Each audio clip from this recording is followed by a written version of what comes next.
জনাব তারেক রহমান। ধন্যবাদ। বিসমিল্লাহির রহমানির রহিম।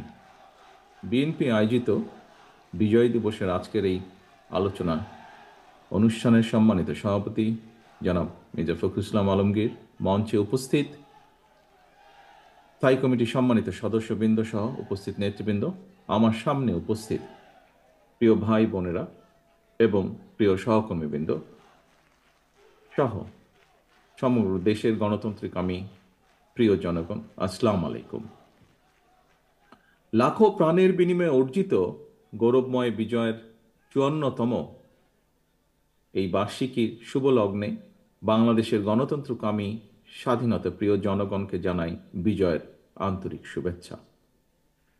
স্বাধীনতার জন্য আত্মত্যাগকারী বীর মুক্তিযোদ্ধাদের প্রতি জানাই গভীর শ্রদ্ধা। সাম্য, মানবিক মর্যাদা, সামাজিক সুবিচার প্রতিষ্ঠার মূলমন্ত্রে ১৯৭১ সালে বীর মুক্তিযোদ্ধারা বাংলাদেশ স্বাধীন করেছিলেন। তবে তাবেদার অপশক্তি বারবারই স্বাধীন বাংলাদেশকে বিপথে নেবার ষড়যন্ত্র অব্যাহত রেখেছিল। বিশেষ করে পলাতক স্বৈরাচার গত ১.৫ দশকে বাংলাদেশের স্বাধীনতা, সম্মান, বিজয়ের গৌরব ও অর্জনকে আবারও প্রায় বিকিয়ে দিয়েছিল।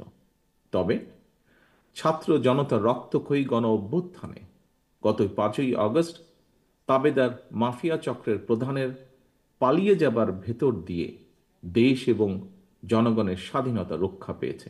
এ কারণে প্রায় আমি বলে থাকি ১৯৭১ সাল ছিল বাংলাদেশের স্বাধীনতা অর্জনের, আর ১৯২৪ সাল দেশ এবং জনগণের স্বাধীনতা রক্ষার।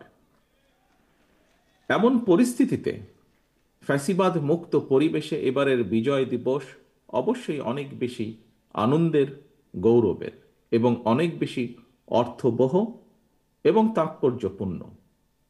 আমি বিশ্বাস করি আগামী বছরগুলোতে স্বাধীনতা কিংবা বিজয় দিবস শুধুমাত্র আনন্দ উদযাপনের মধ্যেই সীমাবদ্ধ থাকবে না বা রাখা যাবে না, বরং আমি দৃঢ়ভাবে বিশ্বাস করতে চাই আগামীর বাংলাদেশে প্রতিটি স্বাধীনতা এবং বিজয় দিবস হয়ে উঠবে জনগণের প্রতি রাষ্ট্র ও সরকারের দায় কিংবা প্রতিশ্রুতি পূরণের একটি অর্থবহ দিন।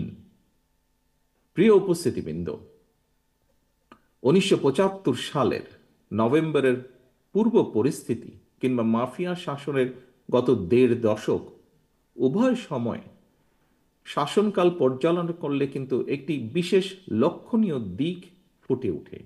কি সেটি?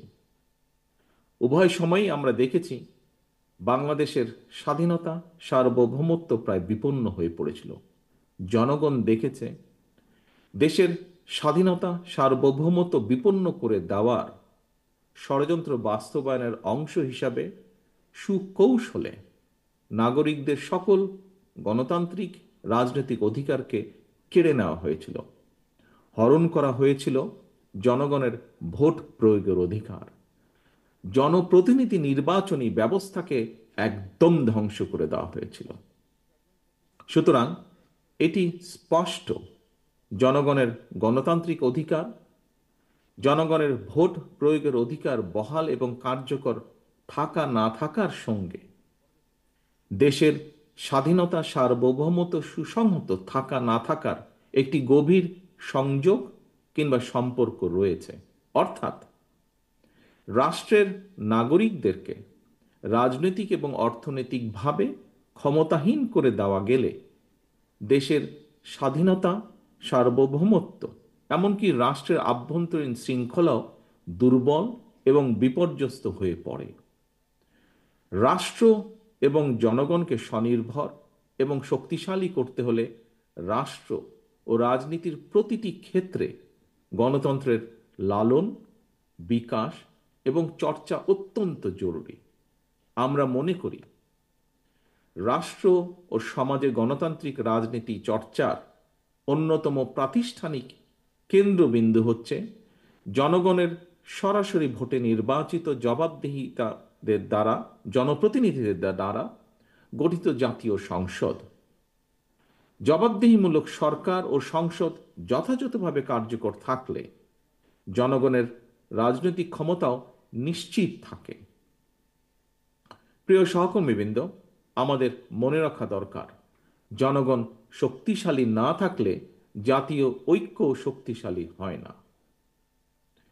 রাষ্ট্র ও রাজনীতির গুণগত পরিবর্তনের জন্য সংস্কারের বিকল্প নেই।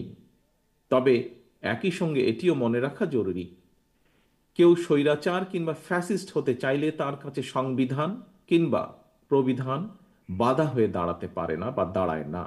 বরং রাষ্ট্রের প্রচলিত বিধিবিধানকে উপেক্ষা করেই কোনো একজন শাসক স্বৈরাচার কিংবা ফ্যাসিস্ট হয়ে ওঠে। সুতরাং রাষ্ট্র এবং সরকারকে স্বৈরাচার বা ফ্যাসিবাদ থেকে সুরক্ষিত রাখতে চাইলে সুসংবদ্ধ বিধিবিধানের চেয়েও রাষ্ট্র রাজনীতির প্রতিদিনের কার্যক্রমে, নাগরিক জীবনের প্রতিদিনের চালচিত্রে গণতান্ত্রিক রাজনৈতিক সংস্কৃতির চর্চা অত্যন্ত বেশি জরুরি। প্রতিদিনের কার্যক্রমে গণতান্ত্রিক চর্চার মাধ্যমেই রাষ্ট্র সমাজ থেকে ফ্যাসিবাদের উপাদান দূরীভূত করা সম্ভব, দূরীভূত হয়ে থাকে। প্রিয় দেশবাসী, বর্তমান অন্তর্বর্তীকালীন সরকার কি করতে চাইছে? রাষ্ট্র মেরামতের জন্য অন্তর্বর্তীকালীন সরকারের আর কত মাস কিংবা কত সময় প্রয়োজন, সেটি জানার অধিকার জনগণের রয়েছে। সরকার জনগণের সামনে তাদের আগামী দিনের কর্মপরিকল্পনার রোডম্যাপ ঘোষণা করলে এটি একদিকে জনগণের কাছে সরকারের স্বচ্ছতা এবং জবাবদিহিতাকেই নিশ্চিত করবে, অপরদিকে প্রশাসনিক কার্যক্রমেও গতিশীলতা বাড়বে। তবে অন্তর্বর্তীকালীন সরকারের আগামী দিনের কর্মপরিকল্পনার রোডম্যাপ ঘোষণার কথা শুনলেই যদি উপদেষ্টাদের চেহারায় অস্বস্তির ছাপ ফুটে ওঠে, সেটি হবে অবশ্যই গণ আকাঙ্ক্ষা বিরোধী।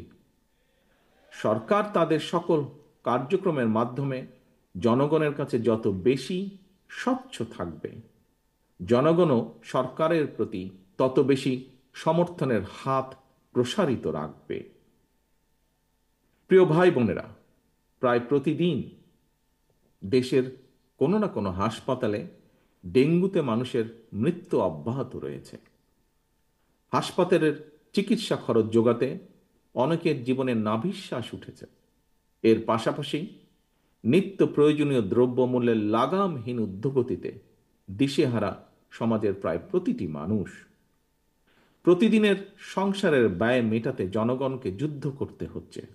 সুতরাং জনজীবনে নিত্য দুর্ভোগ কিংবা বাজার পরিস্থিতি নিয়ন্ত্রণ না করে অন্তর্বর্তীকালীন সরকার যদি শুধু সংস্কারের নামে সময় সংক্ষেপ করেন, তাহলে জনগণের কাছে সংস্কার আগে নাকি সংসার আগে, এই প্রশ্নটি মুখ্য হয়ে উঠতে পারে। দুর্ভোগ বর্তমানে মেনে নিলেও জনগণ এখনো সরকারের বিরুদ্ধে তেমন উচ্চ বাচ্য করছে না, কারণ জনগণ বর্তমান অন্তর্বর্তীকালীন সরকারকে সফল দেখতে চায়। তবে আগেও বলেছি, আজও উল্লেখ করতে চাই, অন্তর্বর্তীকালীন সরকার নিজেরা নিজেদেরকে সফল দেখতে চায় কিনা তা তাদের কার্যক্রমের মাধ্যমেই প্রমাণ করতে হবে। প্রিয় ভাই বোনেরা, একটি দেশের জন্য 54 বছর সময় কম নয়। এই কথাটি গতকাল একজন প্রতিবন্ধী ভাই উনি উল্লেখ করেছেন তার কিছু কথা বলতে গিয়ে।